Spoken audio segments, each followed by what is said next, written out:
3, 2, 1. Da da da da da da da. Hi. Greetings, y'all. You've all seen the thumbnail. You know what I think. You know why we're here. I'm Euclidean Vision, and today we're going to be discussing why Maximilien is the Railgun hero we've all been waiting for.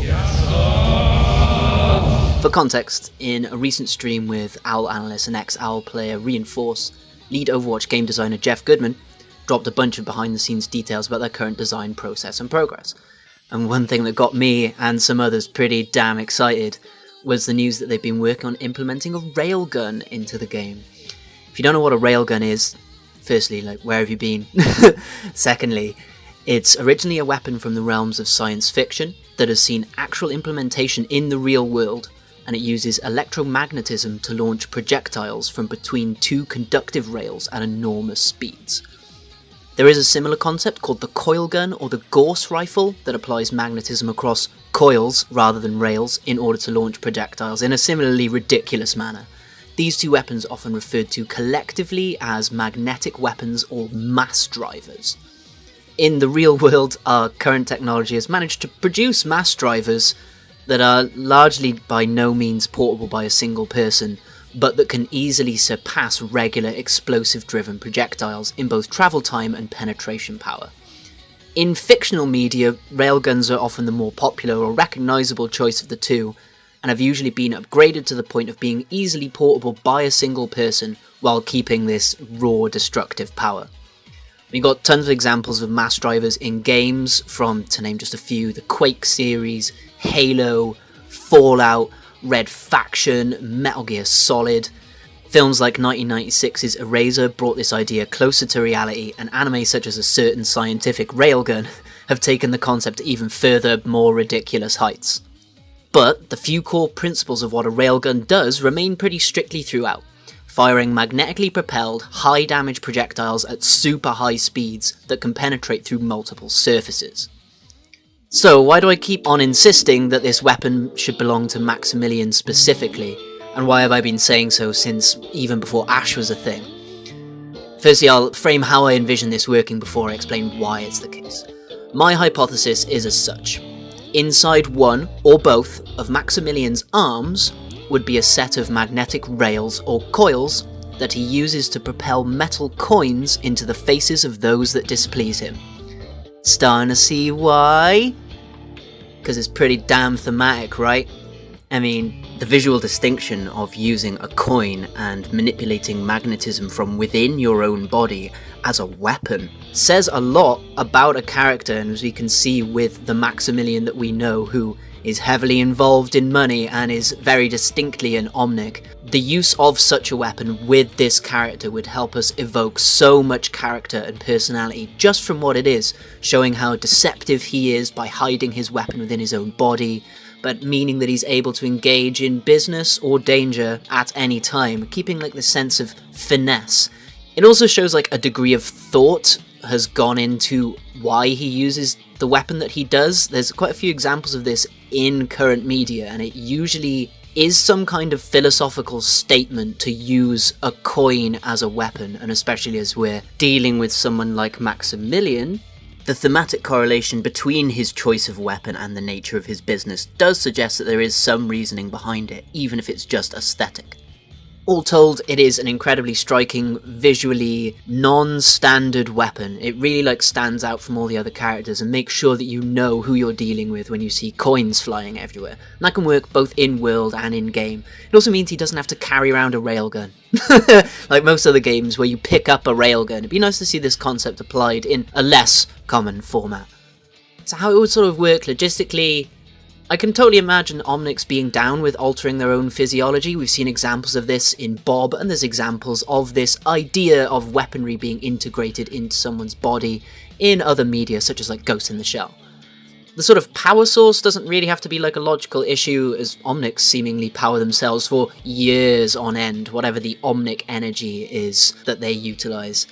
You could argue that Maximilien would have to alter the rest of his body to prevent the magnetism affecting his circuitry, etc. So it could all make some kind of logical sense, at least within the confines of the Overwatch universe. So, without stretching too far, we can totally imagine he can have rails or coils in his arm, and like using this kind of weapon means he doesn't have to store ammunition within his body, say like Genji.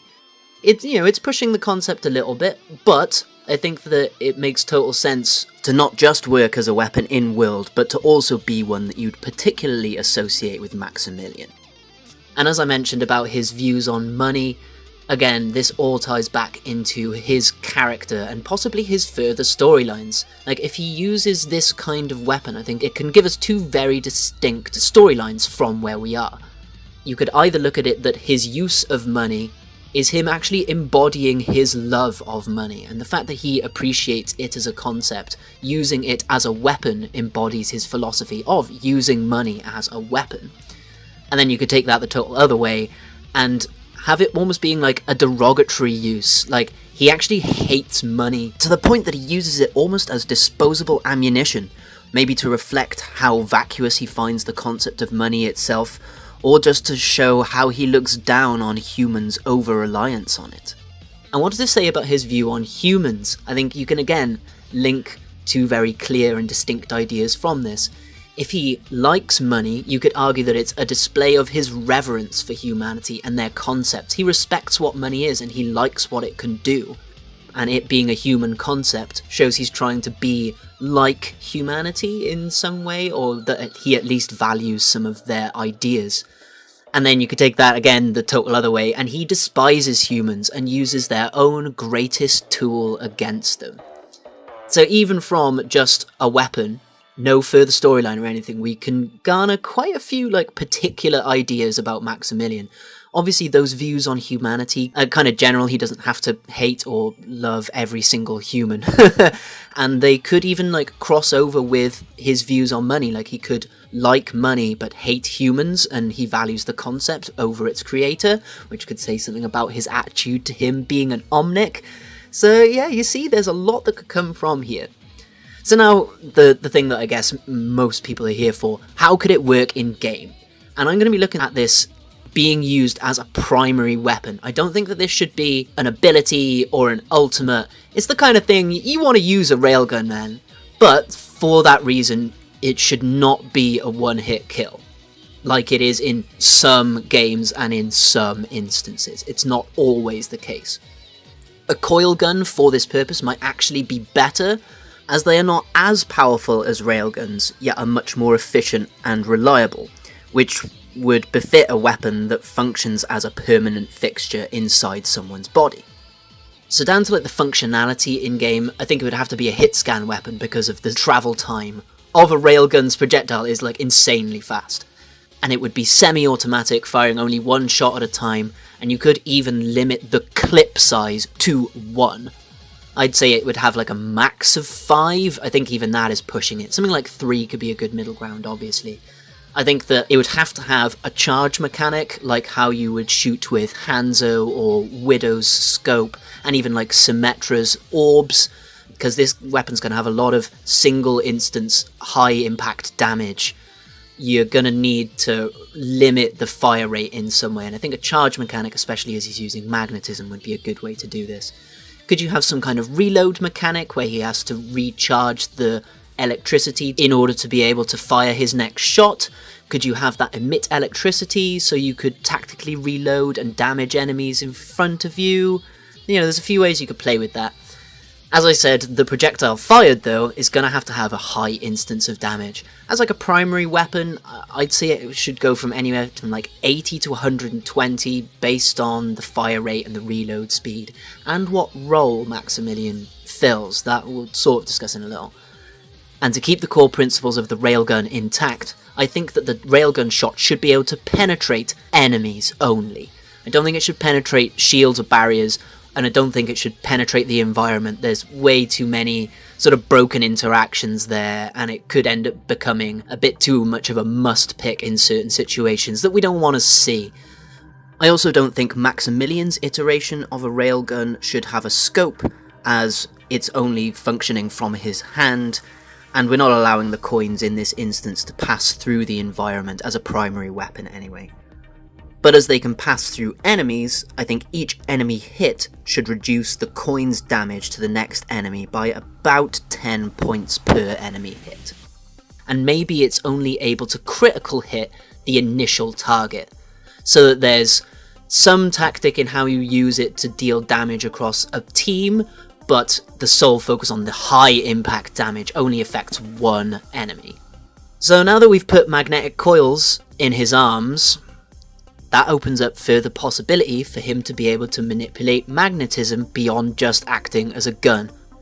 So, how about something like Bioshock Infinite's return to sender vigor, generating a magnetic field to catch incoming projectiles and launch them back at your opponents in a single condensed projectile? Sounds pretty damn fun to me, and there's examples in-game that this can be iterated of. Could we make this sort of like a damage mitigation ability in a tank skill set as compared to, say, Genji's Deflect, which is more of a survival ability for a highly mobile DPS character? Or could we see the placement of magnetic fields to slow or change enemy movement? Or could you make them act as an area of speed boosting for your allies? Could there be interactions involving attracting and repulsing fields to move enemies around the field or to mitigate damage in some way? How about like a magnetic jump pad for your team using two opposing magnetic fields?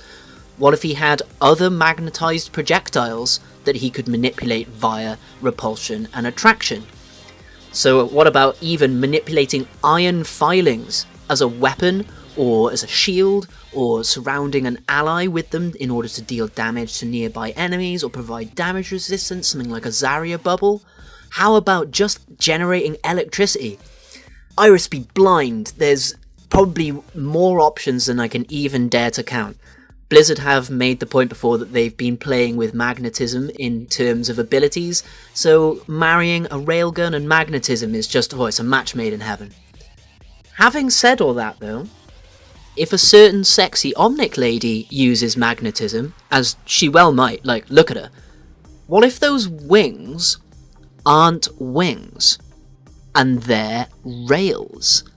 Imagine Echo's wings swinging forward and closing in together in front of her for her to launch a substantially more powerful railgun attack than what I've been discussing with Maximilien. That would be more like an ability or an ultimate, and likely could penetrate more than just enemies and would interact with the environment.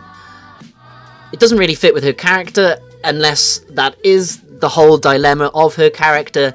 I'm amid a larger discussion on Echo at present, if you'd like to check out my thoughts on that.